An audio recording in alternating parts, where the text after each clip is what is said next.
নমস্কার, সবাইকে সুপ্রভাতে জানিয়ে শুরু করি আজকে ভিডিও। এখন আমি চলে এসেছি পানিহাটি পাটবাড়িতে। এই পানিহাটি পাটবাড়িতে এসেছিলেন আমাদের শ্রী চৈতন্য মহাপ্রভু এবং নিত্যানন্দ, বারবার এসেছিলেন। তাদের পদধূলিতে ধন্য এই পানিহাটি পাটবাড়ি। গৌর নিতাইয়ের লীলাক্ষেত্র এই বৈষ্ণব তীর্থ পাঠ গড়ে উঠেছিল রাঘব পণ্ডিতের শ্রীপাঠ অর্থাৎ রাঘব পণ্ডিতের গ্রামকে ঘিরে। গঙ্গা তীরে বটগাছের কাছে রয়েছে এই রাঘব পণ্ডিতের শ্রীপাঠ অর্থাৎ রাঘব পণ্ডিতের গ্রাম। পশ্চিমবঙ্গের উত্তর 24 পরগনার এই পানিহাটি তখন ছিল সম্পূর্ণ গ্রাম্য এলাকা। প্রায় 510 বছর আগে অর্থাৎ 1514 খ্রিস্টাব্দে নৌকা করে এখান দিয়েই শ্রী চৈতন্য মহাপ্রভু পুরীধাম থেকে ফিরছিলেন। দিনটি ছিল কার্তিক মাসের দ্বাদশী তিথি। মহাপ্রভু নৌকা থেকে নামলেন পানিহাটির এই গঙ্গা তীরের এই বটবৃক্ষ মূলে। এখানেই আছেন মহাপ্রভুর পরম ভক্ত শ্রী রাঘব পণ্ডিতের শ্রীপাঠ। মহাপ্রভু ঠিক করলেন তার সঙ্গে একবার দেখা করে তারপর তিনি শান্তিপুরে যাবেন। শ্রী চৈতন্যদেবের এই শুভ পদার্পণ স্মরণ করে পানিহাটি গঙ্গার তীর মহোৎসবের মেলায় মুখরিত হয়ে ওঠে প্রতি বছর। এছাড়া এখানেই পালিত হয় দণ্ড মহোৎসব। প্রতি বছর জ্যৈষ্ঠ মাসের শুক্লা ত্রয়োদশ তিথিতে এই বটবৃক্ষ ঘিরে উদযাপিত হয় দণ্ড মহোৎসব, আর লোকমুখে এর নামকরণ হয়েছে চিড়া উৎসব। এই রাঘব পণ্ডিতের শ্রীপাঠ ভবনেই নিত্যানন্দ প্রভুর একটি অলৌকিক ঘটনা সর্বজন বিদিত। এখানে শ্রীপাঠ ভবনে নিত্যানন্দ প্রভুর অভিষেক অনুষ্ঠান করেছিলেন এই রাঘব পণ্ডিত। এই সময় নিত্যানন্দ প্রভু চাইলেন কদম ফুল দিয়ে উদযাপিত হোক তার অভিষেক। এদিকে প্রভুর ইচ্ছা পূরণ করতে গিয়ে রাঘব পণ্ডিত পড়লেন মহাফাঁপড়ে। অসময় কদম ফুল শুধু দুষ্প্রাপ্যই নয়, একেবারে অপ্রাপ্য। এদিকে রাঘব পণ্ডিত প্রাণপণ চেষ্টা করে নিরাশ হয়ে কাতর হৃদয়ে প্রভুকে নিবেদন করলেন যে এ সময় কদম ফুল কিছুতেই পাওয়া যাবে না। তখন প্রভু নির্দেশ দিলেন যে তোমরা গিয়ে জামিল লেবুর গাছে খুঁজে দেখো, পাবে। রাঘব পণ্ডিত বিস্ময়ে হতবাক। জামিল লেবুর গাছ খুঁজতে লাগলেন। খুঁজে দেখলেন সেখানে প্রচুর কদম ফুল ফুটে আছে, আর বিস্ময়ে বিস্ফারিত হলো তার দু চোখ। জামিলের বৃক্ষে সব কদম ফুল! প্রত্যক্ষ করলেন প্রভুর অলৌকিক ক্ষমতা। সেই কদম ফুল এনে ফুল মালায় নিত্যানন্দর প্রভুর অভিষেক করলেন। রাঘব পণ্ডিতের শৈশবে নাম ছিল রঘুনাথ দাস। তিনি একবার গিয়েছিলেন নবদ্বীপ ধামে। সেখানে দর্শন পেলেন কৃষ্ণাবতার শ্রী চৈতন্য দেবের। সেই অপূর্ব দর্শন তার অন্তরে এক আলোড়ন জাগিয়ে তুলেছিল। ক্রমে তিনি অনুভব করতে লাগলেন মনের গভীরে খেলাঘর ভাঙতে চলেছে। সংসারে মন বসে না, বিত্ত বৈভব সব কিছু তুচ্ছাতি তুচ্ছ মনে হয়। ওই দৈব পুরুষের শ্রী পাদপদ্মে ঠাঁই পেতে অন্তরে জেগেছে বাঁধন ছেঁড়া আকুলতা। আর এদিকে রঘুনাথের পিতা গোবর্ধন দাস মজুমদার আদি সপ্তগ্রামের সম্পন্ন জমিদার, বিপুল সম্পত্তির মালিক। রঘুনাথ একমাত্র সন্তান। এই বিশাল সম্পত্তির একক উত্তরাধিকারী। তাকে সেইভাবে গড়ে তুলবেন, এই ছিল তার জীবনের স্বপ্নসাধ। চারিদিকে গোবর্ধন দাসের সতর্ক নজর এড়িয়ে পালাতে পারলেন না রঘুনাথ। পিতা ঘরে বন্দি করে রাখলেন রঘুনাথকে। রঘুনাথের দেহকে বন্দি করলেন, কিন্তু তার উতলা মনকে কি দিয়ে বাঁধবেন? বজ্র আঁটুনি ফসকা গেরো। এইভাবে ছেলে রকম সকম দেখে তার রূঢ় চোখ দুটি নিভৃতে জলে ভেসে যায়। এতদিন ধরে তিলে তিলে নিজ হাতে জমিদারির যে দৃঢ় স্তম্ভটি তিনি শক্ত ভিতে গড়ে তুলেছিলেন, আজ বুঝি চৈতন্য ঝড়ে ধূলিসাৎ হয়ে যায়। ওদিকে রঘুনাথের কানে পৌঁছালো পানিহাটি গ্রামে নিত্যানন্দ প্রভুর আগমন বার্তা। নিত্যানন্দ প্রভুর শরণাপন্ন হলে কি সিদ্ধ হবে মনস্কামনা? ভাবলেন রঘুনাথ। পিতার কাছে প্রস্তাব করলেন পানিহাটি গ্রামে যাবার। পিতা অমত করলেন না। দেখা যাক না মন ফেরে কিনা। দিলেন সম্মতি। এদিকে পানিহাটিতে এসেই রঘুনাথ লুটিয়ে পড়েছেন নিত্যানন্দ প্রভুর শ্রীচরণে, দুচোখে গৌরাঙ্গ, বিরহের অশ্রুধারা। এটাই হলো রাঘব ভবন পানিহাটি। এই পাটবাড়ি আপনাদের ঘুরিয়ে ঘুরিয়ে দেখাচ্ছি, এবং এখানে আমাদের শ্রীরামকৃষ্ণ পরমহংসদেবেরও পদধূলি পড়েছিল। খুব সুন্দর তীর্থস্থান, এবং এখানে দুপুরবেলা ভেজ ভোগের ব্যবস্থা আছে। 80 টাকা করে এই অফিস থেকে কুপন কাটবেন।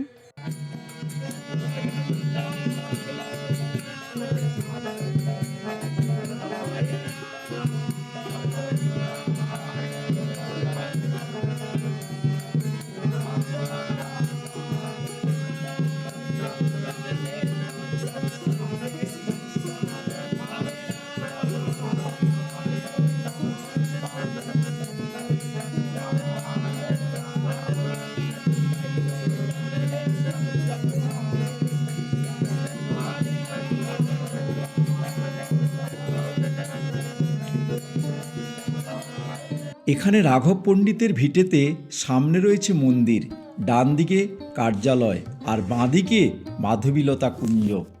এই ঘরটি হলো রাঘব পণ্ডিতের ঝালিঘর। মহাপ্রভু নীলাচলে যাওয়ার পর প্রতি বছর রথের সময় রাঘব পণ্ডিতের বোন দয়মন্তী দেবী রাঘব ভবন থেকে ঝোলায় করে প্রভুর প্রিয় খাদ্য শ্রীক্ষেত্রে পাঠানো হতো, যা আজও এই রাঘবের ঝালি নামে প্রচলিত রীতি চলে আসছে। ভাবলে অবাক হতে হয়, এক দীর্ঘাঙ্গ নবযুবককে বনফুলের মালা পরিয়ে তার জয়ধ্বনি দিতে দিতে নিয়ে আসা হলো এই রাঘব ভবনে, আর তার আগমনে সারা গ্রাম উদ্বেল হয়ে ওঠে প্রেমানন্দে। গৃহস্বামী রাঘব সসম্মানে বাড়ি নিয়ে আসেন তাকে, তার সেবার জন্য শাক ব্যঞ্জন পরিবেশন হচ্ছে, আর প্রেমানন্দে সেই সেবা গ্রহণ করছেন অতিথি। রান্নার জন্য প্রশংসায় ভরিয়ে দিচ্ছেন পণ্ডিতকে। রাঘব পণ্ডিতের পিতামহ গঙ্গাপ্রসাদ চতুর্বেদীর পদাঙ্ক অনুসরণ করে রাঘব হয়ে ওঠেন পণ্ডিত। সেই সূত্রেই শ্রী চৈতন্যদেবের এই গৃহে দুবার আগমন। শ্রী চৈতন্য ছিলেন বাংলার সমাজ সংস্কারক। তাঁর আহ্বানে সাড়া দিয়ে রাঘব সর্বশক্তি নিয়ে ঝাঁপিয়ে পড়েন। পরবর্তীকালে শ্রী চৈতন্য মহাপ্রভু নীলাচলে চলে যাওয়ার পর এই গৃহে ফিরে আসেন নিত্যানন্দ, এবং এখানে প্রায় 3 মাস ধরে নিত্যানন্দ বৈষ্ণব সমাজের নীতি, ধর্ম, বিশ্বাসের রূপরেখা তৈরি করেন।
এখানে রয়েছে মহাপ্রভুর শ্রী চরণযুগল। রাঘব পণ্ডিত ইহধাম ত্যাগ করার পর রাঘব পণ্ডিতকে বৈষ্ণব প্রথা মেনে সমাধিস্থ করা হয় এখানেই, আর তার সমাধির উপর একটি মাধবীলতা রোপণ করা হয়, যা আজও সেই মাধবীলতা বিদ্যমান। এবারে আলোচনা করা যাক এখানে আপনারা কিভাবে আসবেন। আপনারা আমাদের মতো ট্রেনে করে কোন্নগরে চলে আসুন। আমরা যেমন চন্দননগর থেকে কোন্নগরে চলে আসি, তারপর কোন্নগর স্টেশন থেকে একদম ঘাট পর্যন্ত আমরা টোটোতে চলে আসি 10 টাকা দিয়ে। তারপর এখানে 8 টাকা দিয়ে টিকিট কেটে নদী পারাপার করে আমরা পৌঁছে যাই ওপারে। যাত্রী পারাপার করবার জন্য এখানে সবসময় বড় বড় লঞ্চ আছে। আপনারা মোটরসাইকেল নিয়ে হলেও এই লঞ্চে করে ওপারে যেতে পারবেন। তারপর আমরা এখান থেকে পায়ে হেঁটে চলে গেছিলাম রাঘব ভবনে। এছাড়া সোদপুর স্টেশন হয়ে এলে সোদপুর স্টেশন থেকে দূরত্ব মাত্র 1.8 কিলোমিটার। আপনারা ই রিক্সা বা অটোতে সহজেই চলে আসতে পারবেন এখানে। এখানে কাছাকাছি রয়েছে ইস্কন মন্দির এবং গিরিবালা মন্দির। আপনারা এই দুটো মন্দির দেখে আপনারা বাড়ির পথ ধরতে পারেন। এখন আপনারা দেখছেন ইস্কন মন্দির, এরপর আপনাদের গিরিবালা মন্দির দেখিয়ে আজকের ভিডিও শেষ করব। ভিডিওটি ভালো লাগলে অবশ্যই একটি লাইক দেবেন, কমেন্ট করবেন এবং শেয়ার করবেন। নমস্কার।